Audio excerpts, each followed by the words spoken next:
இந்த பதிவை பார்க்க போகிற எல்லா அன்பர்களுக்கும் என்னுடைய பணிவான வணக்கங்களை தெரிவிச்சுக்கிறேன். அன்பினை பெருவாயாகில் அதர்மங்கள் அனைத்தும் நீங்கி துன்பமும் தவிர்ந்து போகும் துயரம் இங்கு உண்டோ சொல்வாய். இந்த பதிவில் நம்ம பார்க்க போகிறது பாரதியாருடைய இன்னொரு பாடல் தான் பார்க்க போகிறோம். முந்தின பதிவில் பாரதியார் மனசை ஒரு பெண்ணாக உருவகப்படுத்தி சொல்கிறார். மணப்பெண்ணே, நீ இந்த மாதிரியெல்லாம் மனுஷாளுக்கு துன்பம் கொடுப்ப. அவர் தனக்குன்னு சொல்கிற மாதிரி சொல்லுவார். யார் படித்தாலும் அது அவங்களுக்கு, யார் சொன்னாலும் யார் சிந்தித்தாலும் அது அவங்களுக்கு. அதுபோல் மணப்பெண்ணை மனசை பெண்ணாக உருவகம் பண்ணி நீ இந்த ஆட்டம் போடுவ, நீ என்னை ஆசையில் வயப்படுத்துவ, இன்பத்தை தூக்கிற மாதிரி எனக்கு துன்பத்தை கொடுப்ப, இன்பம் தூக்க போகிறேன்னு சொல்லி என்னோட மனசை தூண்டி விட்டு நீ இப்படியெல்லாம் என்னை கஷ்டப்படுத்துவ அப்படின்னு சொல்லி என்னெல்லாம் மனசு பண்ணுமோ அதை அத்தனையும் வரிசைப்படுத்தி சொல்லிவிட்டு கடைசியாக சொல்லுவார், மணப்பெண்ணே, நான் உன்னை சும்மா அப்படியே நீ எல்லாம் தப்பு பண்ணுற, இந்த தப்பையெல்லாம் நீ கடைசி வரைக்கும் பண்ணுற மாதிரி நான் உன்னை விட்டுட மாட்டேன். ஒன்றை சிறப்பிக்கும்படியாக, நீ சிறப்பெய்தும்படியாக நான் ஒன்றை மாற்றி காட்டுவேன் அப்படின்னு சொல்லுவார். மனசை சிறப்பித்து காட்டும்படியாக உனக்கு ஒரு உயர்ந்த நிலைமையை நான் கொடுப்பேன் இறைவனுடைய கருணையினால் அப்படின்னு முடிப்பார். அடுத்த ஒரு பாடல், இப்போ நம்ம அதே மாதிரியே மனசை முன்வைத்து பாடக்கூடிய ஒரு பாடல், ரொம்ப அழகான பாடல். அந்த பாடல் இது எல்லாமே அவருடைய தத்துவ பாடல்கள், ஞான பாடல்கள் எல்லாமே மிகவும் அருமையான பாடல்கள். சுதந்திர பாடல்கள் அப்படி இல்லையா அப்படிங்கிற எல்லாமே அருமையானதாக இருந்தாலும் நம்ம ஒரு நேரத்துக்கு ஒரு கருத்தை எடுத்து பேசுகிறோம். ஒரு பாடல் பகைவனுக்கு அருள்வாய் அப்படின்னு சொல்கிறார். அதையும் மனசை முன்னிறுத்தி தான் சொல்கிறார். பகைவனுக்கு அருள்வாய் நன்னெஞ்சே, பகைவனுக்கு அருள்வாய். அருமையான சைவ சித்தாந்த கருத்து அது. பகையினொன்னே இருக்கக்கூடாது, அதுதான் சைவ சித்தாந்த கருத்து. விருப்பு வெறுப்பு ரெண்டுமே இருக்கக்கூடாது, கோபம் இருக்கக்கூடாது இல்லையா? அதுதானே உண்மையான சைவ சித்தாந்த கருத்து. அதை எவ்வளவு தெளிவாக அழகாக விளக்கமாக சொல்கிறார். பகைவனுக்கு அருள்வாய் நன்னெஞ்சே, பகைவனுக்கு அருள்வாய் அப்படின்ற பாடல் சொல்கிறார். புகை நழுவினில் தீயிருப்பதை பூமியிற் கண்டோமே, நன்னெஞ்சே பூமியிற் கண்டோமே. பகை நடுவினில் அன்புருவான நம் பரமன் வாழ்கின்றான், நன்னெஞ்சே பரமன் வாழ்கின்றான். சிப்பியிலே நல்ல முத்து விளைந்திடும் செய்தி அறியாயோ, நன்னெஞ்சே செய்தி அறியாயோ. குப்பையிலே மலர் கொஞ்சம் புருக்கத்தி கொடி வளராதோ, நன்னெஞ்சே கொடி வளராதோ. உள்ள நிறைவினிலே கள்ளம் புகுந்திடில் உள்ளம் நிறைவாமோ, நன்னெஞ்சே உள்ளம் நிறைவாமோ. தெள்ளிய தேனிலோர் சிறிது நஞ்சையும் சேர்த்த பின் தேனாமோ, நன்னெஞ்சே சேர்த்த பின் தேனாமோ.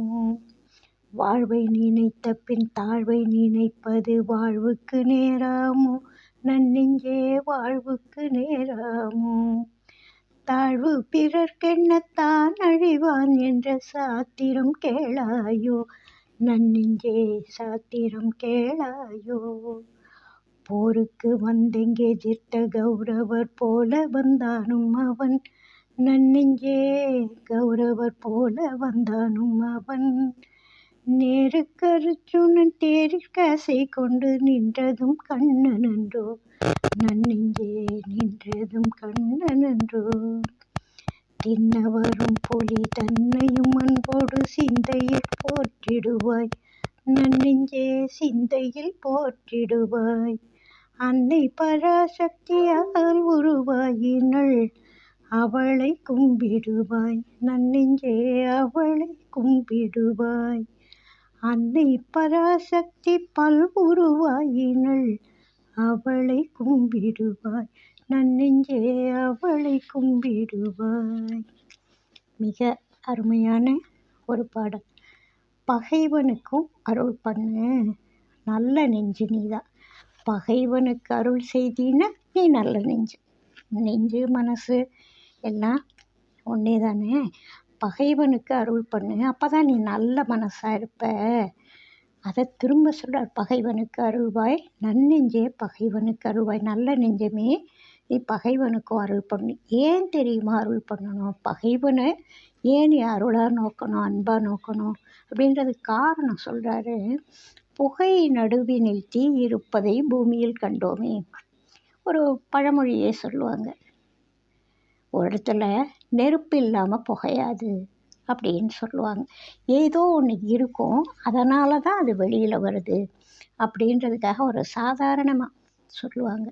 நெருப்பு இல்லாமல் புகையாது அப்படின்னு சொல்லுவாங்க. அதுபோல் ஒரு புகை இருக்குன்னா அதனுடைய அடுத்த உண்மை என்ன அப்படின்னா, புகை நடுவினில் தீ இருப்பதை பூமியில் கண்டோமே. நம்ம கண்ணால் பார்க்குறோம். ஏதாவது ஒன்று கொளுத்தி விட்டால் அதனுடைய நெருப்பு ஒரு பக்கம் எரிஞ்சிகிட்டு இருக்கும், புகை பரவலாக இருக்கும். அப்போ புகை இருக்குன்னா என்ன அர்த்தம், என்ன உண்மைன்னா அங்கே நெருப்பு இருக்குன்னு அர்த்தம். அதே மாதிரி ஓ மனசே, பகைக்கு நடுவில் அன்பு உருவான நம் பரமன் வாழ்கின்றான். பகை யார் மேலே? ஏதோ ஒரு எதிரின்னு வச்சுப்போம். அந்த எதிரில் இருக்கிறது யார்? ஒரு உயிர். உயிரில் பரமன் இருக்கான். அவன் இல்லாத இடமே இல்லை. எல்லா உயிராகவும் இருக்கான், எல்லா உடம்புக்குள்ளேயும் இருக்கான். இந்த அண்ட சராசரமும் எங்கேயும் பரவி நின்னான் மாலையன் தேடின போது. அப்போ அவன் இல்லாத இடம் எது? இல்லாத இடம் உயிருள்ள பொருளாக இருக்கா. ஜடப்பொருள்லேயே அவன் இருக்கான்றப்போ உயிருள்ள ஒருத்தங்கிட்ட தான் நீ பகையாக இருப்ப. அப்போது உயிருள்ள ஒருத்தனுக்குள்ளே இருக்கிறதும் அந்த பரம்பொருள் தானே. உனக்குள்ளே இருக்கிற அந்த சிவம் அதுக்குள்ளேயும் இருக்குது, எதிரிக்குள்ளேயும் இருக்குது. எப்படி புகை இருந்தால் தீன்னு ஒன்று இருக்கோ, அதே மாதிரி உனக்கு எதிரின்னு எதிரில் ஒருத்தன் நிற்கிறான். ஒரு பகையாளன் நீ நினைக்கிறவன் எதிரில் இருக்கான்னா அவனுக்குள்ளேயும் அந்த இறைவன் இருக்கானேப்பா. அதை கொஞ்சம் யோசிச்சுப்பார். அப்போது இந்த உடம்புக்குள்ளே இருக்கிற சிவம் அந்த உடம்புக்குள்ளே இருக்கிற சிவத்தோட சண்டை போட முடியுமா? கூடாது, முடியாது. அதனால் அவன் நினச்சா நீ சண்டையும் போடலாம், வெற்றி தோல்வி எல்லாமே அவன் நினச்சா நடக்கும். ஆனால் அங்கே பகையை நினைக்கிறல்ல, அவனுக்குள்ளே இருக்கிற அந்த சிவத்தை நினச்சி பாரு, உனக்கு சண்டை போட தோணாது. அதை தான் சொல்கிறாரு. புகை நடுவினில் தீ இருப்பதை பூமியில் கண்டோமே நன்னெஞ்சே, பகை நடுவினில் அன்புருவான நம் பரமன் வாழ்கின்றான். நீ பகையாளின்னு நினச்சிக்கிட்டு போய் சண்டை போட போறியே, அங்கே அன்பே வடிவானவன், அன்பையே எதிர்பார்க்குறவன், அன்பை வாரி வழங்கக்கூடியவன், அந்த பரம கருணாநிதியான பரமன் அங்கேயும் வாழறான். அதை எதிரில் கவனிச்சுப்பார் அப்படின்றார். சிப்பியிலே நல்ல முத்து விளைஞ்சிடும் செய்தி அறியாயோ. சிப்பியில் தான் முத்து விளையுது. கடலுக்கு அடியில் சிப்பியில் முத்து விளையுது. உனக்கு தெரியுமே, இதுதான். குப்பையில் போய் பாரு, நல்ல பூத்து குலுங்கக்கூடிய குறுக்கத்தி செடி கொடி வளர்ந்து இருக்கும். அந்த குப்பை தானேன்றதுக்காக அழகான மலர், மனமுள்ள மலர் பூக்காமைய போகுது. அந்த அருமையான மலர் பூத்து குலுங்குது. அது குப்பையில் இருக்கிற அந்த எருவை கொண்டு தான் பூத்து குலுங்குது. அதே மாதிரி உள்ள நிறைவினில் உன்னுடைய மனசு நிறைவாக இருக்கணும்னா கள்ளம் புகுந்துடுதுன்னு வச்சுக்கோ. உன் மனசில் ஒருத்தர் மேலே ஒரு பகையோ கோபமோ கள்ளம் புகுந்துடில் உள்ளம் நிறைவாமல் உனக்கு கோபம் உள்ளே வந்துட்டா உன்னுடைய மனசு சந்தோஷமாக இருக்குமா, நிறைவாக இருக்குமா? நல்லா யோசிச்சுப்பார் நெஞ்சமே மனசே. தெள்ளிய தேனில் ஓர் சிறிது நஞ்சையும் சேர்த்த பின் அது திரும்பவும் தேனாகுமா? நல்ல இனிமையான தேன், அதில் போய் நல்லா நீ ஒரு சொட்டு விஷத்தை, கடுமையான விஷத்தை கலந்துட்டேன், அது மறுபடியும் தேனாவாக இருக்கும். அந்த நச்சு கலந்த தேன் தானே அது. அது தேன் கிடையாது, நஞ்சு கலந்துருக்குன்னு அர்த்தம். அதே மாதிரி உன்னுடைய மனசுக்குள்ள இந்த கோபம், பகை, வெறுப்பு அப்படின்ற கள்ளம் புகுந்திடில் உள்ளம் நிறைவாமல் உன்னுடைய மனசு சுத்தமாக இருக்குமா, முன்ன மாதிரி இருக்குமா? இருக்காது நன்னெஞ்சே. அதனால் இந்த நச்சு போன்ற கோபத்தை, பகையை உன்னுடைய மனசில் சேர்த்துக்காத. நீ கொஞ்சம் சேர்த்தா கூட அது எல்லாமே வீணாயிடும். உன்னுடைய மனசில் இருக்கிற மற்றதையெல்லாம் அந்த நச்சு வீணாக்கிடும் அப்படின்னு தெளிவுபடுத்துகிறாரு. வாழ்வை நினைத்த பின் தாழ்வை நினைப்பது வாழ்வுக்கு நேராமோன்னு நெஞ்சே. ஓ மனசே, நீ நல்லா வாழணும் அப்படின்னு நினச்சிட்டு என்னென்னவோ பண்ணணும்னு முயற்சி பண்ணுற. அப்போது தாழ்வை நினைப்ப, இது தாழ்ந்த பொருள், இது மட்டமானது, இது தாழ்வானது, இது மட்டமானது, இது சரியில்லாதது, நமக்கு நிகர் இல்லாததுன்னு எல்லாத்தையும் ஒதுக்கிட்டே போனேன்னு வச்சுக்கோ. அந்த மாதிரி நீ நினச்சின்னா உனக்கு வாழ்வு சரியாக அமையும்னு உனக்கு தெரியுமா? உன் வாழ்க்கையில் என்னென்ன இருக்கும் அப்படின்றது தெரியாது. தாழ்வு பிறர்க்கு என்ன தான் அழிவான் என்ற சாத்திரம் கேளாயோ. இது கிராமத்தில் சர்வசாதாரணமாக சொல்லுவாங்க. நினைக்க தனக்கு அப்படின்வாங்க. நீ நல்லது நினச்சின்னா உனக்கு நல்லது தான் கிடைக்கும். பிறருக்கு நீ கேடு நினச்சா கெடுவான் கேடு நினைப்பான். நினைக்க தனக்கு. இதெல்லாம் கிராமத்தில் சர்வசாதாரணமாக சொல்லக்கூடிய வார்த்தைகள். அதை சொல்கிறாரு.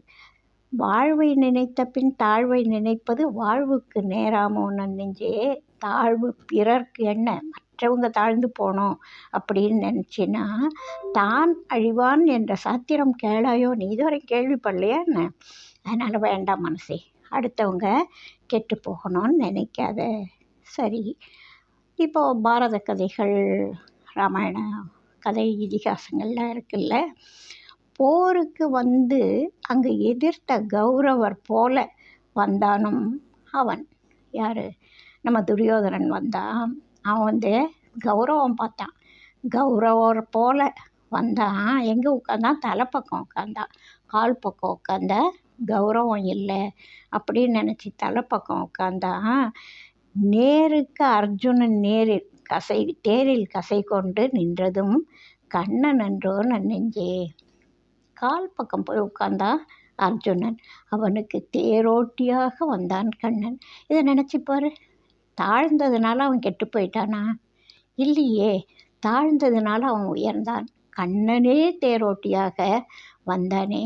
கௌரவம் பார்த்து உட்கார்ந்தானே துரியோதனன், அவன் வீணாதானே போனான். அதனால் தாழ்வு உயர்வுன்றது எதில் இருக்குது அப்படின்றத யோசிச்சுப்பார். நீ தாழ்ந்தினா உயரலாம் அப்படின்றத இந்த பாரதத்தில் இந்த பகுதி உனக்கு சொல்லித்தரது புரியல அப்படின்னு கேட்குறாரு.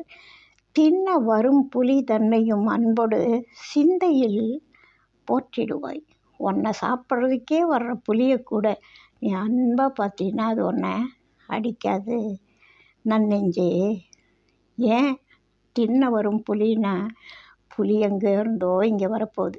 எடுத்த உடனே நேருக்கு நேராக அது தனக்கு ஆகாரம், பசிக்கு ஆகாரம் தேடி அலையுது. அப்படி தின்ன வர்ற புலியை கூட நீ அன்பாக தலையில் தடவி விட்டீன்னா அது ஒன்றை அடிக்காது, சாப்பிடாது. ஓடுறத விரட்டி அடித்து துரத்தி சாப்பிடுமே தவிர நின்று நீ அதை அன்பாக வருடி கொடுத்தீன்னா, தைரியமாக அன்பாக. புலி வருதுன்னா நிற்கிறது சுலபம் இல்லை. எல்லாருக்கும் அந்த தைரியம் இல்லை. பாரதியார் ஒரு மிருக காட்சி சாலையில் நான் பாட்டு ராஜா, அது காட்டு ராஜா, நான் பார்த்தே ஆகணும்னு உள்ளே போய் சிங்கத்தை தடவி கொடுத்துட்டு வந்தவர். அவர் இந்த வரியை பாடுறது முழு பொருத்தமே தான். தின்ன வரும் புலி தன்னையும் அன்போடு சிந்தையில் போற்றிடுவாய் நன்னெஞ்சே. ஏன் தெரியுமா? அதை போய் நீ போட்டணும். இருக்கிறதையெல்லாம் விட்டுட்டு காட்டில் இருக்கிற சிங்கம் புலியை போய் போட்டுன்னு அவர் சொல்ல வேண்டிய அவசியம் இல்லை. அன்னை பராசக்தி அவ்வுருவாயினள். ஏன் நீ அதை போட்டணும்னா அந்த பராசக்தி அங்கே பார்.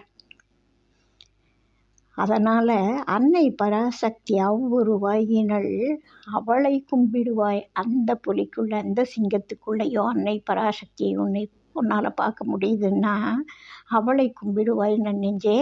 அந்த புலியும் சிங்கமும் உனக்கு கட்டுப்பட்டு தான் இருக்கும். உன்னுடைய அன்பான பார்வை அது உன்னை அடித்து சாப்பிட்ணும் இல்லை, எதிரின்னு தாக்காது அப்படின்றதுக்காக அப்படியெல்லாம் சொல்கிறார்.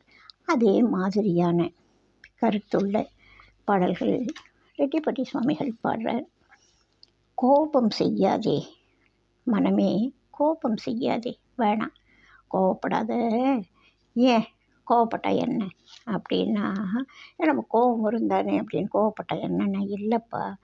கோபங்கள் செய்தால் பாவங்கள் நேர்ந்து, கோபம் செய்தால் பாவங்கள் நேர்ந்து, குற்றம் வந்து எய்தும் புனை சற்றும் விடாது. அந்த கோவப்படுறதுனால ஏற்பட்ட அடுத்த விளைவுகளை நினச்சிப்பாரு. கோபம் செஞ்சீன்னா பாவம் நேர்ந்து பிறவியில் இழுத்து விடுற அளவுக்கு ஒன்று அது துரத்திக்கிட்டே போகும். கோபத்தினால பகை வரும், பகையினால் வன்மை, சொல், அந்த வன்மமான பார்வை, வன்மமான சொல், வன்மமான செயல் நடக்கும். அவனுக்கும் உனக்கும் பல வகை போராட்டங்கள் இருக்கும், பகை வளரும், வெறுப்பு வளரும். அதனால் பலவித அழிவுகள், துன்பங்கள் ஏற்படும். அந்த இப்போ நீ அடுத்தவனை அடிக்கணும்னு போகிற, வெட்டுற, குத்துறன்ற போது அதனால் பாவங்கள் ஏற்படும்.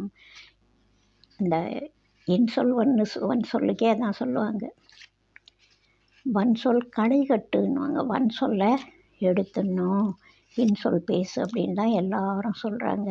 வள்ளுவர் பெருந்தகை சொல்கிறாங்க, எல்லா அறநூல்களும் வன் சொல் வேண்டாம் அப்படின்னு தான் சொல்லித்தருது. அதுபோல் கோபத்தினால வன் சொல் தான் வெளியில் வரும். கோபம் செய்தால் பாவங்கள் நேர்ந்து, குற்றம் வந்து எய்தும் உன்னை சற்றும் விடாது. அது வினையாக மாறி உன்னை பற்றிக்கும், உன்னை விடாது. அதனால் கோபம் செய்யாதே மனமே அப்படின்னு சொல்கிறார். சரி, இதிலேருந்து நம்ம எப்படி வெளியில் வர்றது அப்படின்னா, பாசக்கடலை அகற்றி கொடும் பாழ் வினைகளை துரத்தி அரணை நேசித்து அரணை மனதில் தினமும் நினைந்து திருத்தி. மனசுக்குள்ள இறைவனை உட்காரவை. அப்படி நினச்சி ஐயோ நம்ம அவங்க மேலே கோவப்பட்டோமே, இனிமேல் கோவப்படக்கூடாது அப்படின்னு சொல்லி இந்த பாசம் பந்தம் அப்படின்ற கொடிய கடல், அதை கடல் அளவுன்னு சொல்கிறார். பாசக்கடலை அகற்றி கொடும் பாழ் வினைகளை துரத்தி. இதெல்லாம் ஏற்படும் அந்த கோபத்தினால. அதனால் பாழ் வினைகளை துரத்தி நேசித்து அரணை மனதில் தினமும் நினைந்து திருத்தி. கோபம் செய்யாதே மனமே அப்படின்னு சொல்கிறார். அது அதுலேருந்து தப்பிக்கிறதுக்கு உண்டான வழி. சரி, ஏன் நீ இப்படியெல்லாம் கஷ்டப்படுறேன்னு கொஞ்சம் யோசிச்சு பாரு. தாய் வயிற்றினில் பிறந்து நல்ல சன்மார்க்கங்களை அறிந்து மாயை என்று இங்கே தெரிந்து மனம் பாடுவது ஏன் மதி மறந்து. இதெல்லாம் மறந்துட்டியா? உனக்கு இதெல்லாம் தெரியுமே. அம்மாட்ட பிறந்த வளர்ந்த, நல்லவனாக இருந்த, நல்ல சன்மார்க்கங்கள்லாம் தெரிஞ்சுக்கிட்ட, எல்லாமே மாயைன்னு தெரிஞ்சுக்கிட்ட, மாறக்கூடியது அழியக்கூடியது அப்படின்னு தெரிஞ்சுக்கிட்ட. இவ்வளவும் இருந்து இந்த பகையினால், இந்த கோபத்தினால, இந்த துன்பத்தினால நீ மனசு வாடுறையே. அப்போ இந்த நல்ல விஷயங்களாலேயே நீ மறந்துட்டியா அப்படின்னு சொல்கிறார். தாய் வயிற்றினில் பிறந்து நல்ல சன்மார்க்கங்களை அறிந்து மாயை என்றிங்கே தெரிந்து மனம் வாடுவது ஏன் மதி மறந்து. அப்போ அடுத்தது சொல்கிறாரு, உன்னை படைத்தவன் யாரு? அவன் எங்கேயோ தூரமாக போயில்லையா, உனக்குள்ளே இருக்கிறான் பாரு. உன்னை படைத்தவன் உனக்குள்ளே இருக்கான், அவனை பாரு. சொன்னபடியே நீ தேறு, சிற்சொரூப நிலையை நீ சாரு. இறைவனை சார்ந்து அவன் சொன்ன உபதேசங்களை, அவன் சொன்ன ஞான நூல்கள் வழியாக, இப்போ பாரதியார் இவ்வளவு சொன்னார் இல்லையா, அது போல் யார் நல்லவங்க, யார் ஞானிகள் சொல்கிறாங்களோ அந்த நல்ல விஷயங்களை கேட்டு தெரிஞ்சு சிற்சொரூப நிலையை நீ சாரு அப்படின்னு சொல்லிட்டு கடைசியாக சொல்கிறாரு. மூடர்கள் எத்தனை கோடி இந்த உலகத்தில், மூடர்கள் எத்தனை கோடி, பல மூர்க்கர்கள் எத்தனை கோடி. ரொம்ப அதிகமாக இந்த நல்ல விஷயங்கள்லாம் கண்ணுக்கு தெரியாதவங்க, காது கேட்காதவங்க, புரிஞ்சிக்காதவங்க, அனுபவிக்காதவங்க, முரட்டுத்தனமாக இருக்கிறவங்க கோடானு கோடி மக்கள் இருக்கிறாங்க. பாடி இருப்பவர் கோடி, பணம் தேடி இருப்பவர் கோடி. இந்த கோடானு கோடி மக்களில் எல்லாரும் ஒன்றை மாதிரி இல்லை. சொன்னால் புரிஞ்சிக்கலை. கோவப்படாத, பாவத்தை சேர்த்துக்காத, பிறவி வினையில் சிக்காத அப்படின்னு சொன்னால் புரிஞ்சிக்கிறவங்க நிறைய பேர் கிடையாதப்பா. கோடானு கோடி மக்கள் இந்த நல்ல விஷயத்துக்குள்ளே வராதவங்க, புரிஞ்சிக்காதவங்க இருக்காங்க. மூடர்கள் மூடர்கள் எத்தனை கோடி, பல மூர்க்கர்கள் எத்தனை கோடி. பாடி இருப்பவர் கோடி. தன்னுடைய வாழ்க்கைக்காக சுய தேவைகளை பூர்த்தி பண்ணுறதுக்காக பாடியிருப்பவர் கோடி, பணம் தேடி இருப்பவர் கோடி. அந்த அத்தனை கோடி மக்களில் நீ ஒருத்தனா கும்பலில் சேர்ந்துடாத. உன்னுடைய சுயத்தை விட்டு கொடுக்காமல் நீ நல்லவனாக இருந்தால் சொன்னவங்க சொல்கிற நல்ல வார்த்தைகளை காதில் வாங்கினீன்னா நல்லாரை சேர்ந்து ஒழுகின் நல்லறிவு நாளும் தலைப்படுவர். அது மாதிரி இப்போ பாரதியார் சொன்ன மாதிரி, சுவாமிகள் சொன்ன மாதிரி, ஞானிகள் சொன்ன மாதிரி நீ கோவப்படாதே. கோவப்படாமல் ஒன்று அடக்கிட்டு பகை இல்லாமல் வெறுப்பு விருப்பு இல்லாமல் நீ வாழ்க்கையை நடத்தினா உனக்கு சிற்சொரூப நிலையை சாரும் பக்குவம் வந்து சேரும். அதனால் கோவப்படாதே மனசே அப்படின்னு சொல்கிறார். இதை தான் பாரதியாரும் பகைவனுக்கு அருள்வாய் நன்னெஞ்சே, நீ நல்ல மனசு அப்படின்னா பகைவனுக்கும் அருள் செய்து பக்குவப்பட்டு வாழ்க்கையை நடத்து. இந்த நச்சு, கோபம்ன்ற நச்சை, பகைன்ற நச்சை உன்னுடைய மனசில் போட்டு உன்னுடைய நல்ல மனசை கெடுத்துக்காத. எல்லாமே பாய்சன் ஆகிடும், வேண்டாம் அப்படின்னு சொல்லக்கூடிய இந்த கருத்து எல்லா பெரியவங்களும் சொல்கிறது. வள்ளுவர் இதுக்காக ஒரு அதிகாரம் முழுசும் அதை தான் சொல்லியிருக்காரோ, கோபத்தோட விளைவுகள் பற்றி. அடுத்த பதிவில் இந்த கோபத்தோட விளைவுகள் பற்றிய சில பாடல்களை பார்க்கலாம். வாழ்க வளமுடன். கோபம் தொடரும், கோபத்தின் விளைவுகள் தொடரும். கோபம் தொடரக்கூடாது. கோபத்தை பற்றிய கருத்துக்கள் அடுத்த பதிவில் தொடரும் அப்படின்னு சொல்லி இந்த பதிவு நிறைவு செய்கிறேன். வாழ்க வளமுடன். கோபம் பொல்லாதது, அதோட விளைவுகள் அதைவிட பொல்லாதது. வாழ்க வளமுடன். அடுத்த பதிவில் அடுத்த கருத்தோடு சந்திப்போம். உங்களுக்கு இந்த கருத்து பிடிச்சிருந்ததுன்னா லைக் பண்ணுங்கள், ஷேர் பண்ணுங்கள், உங்களோட கனிவான கருத்துக்களை சொல்லுங்கள். இதுவரை பண்ணாதவங்க சப்ஸ்கிரைப் பண்ணுங்கள். வாழ்க வளமுடன்.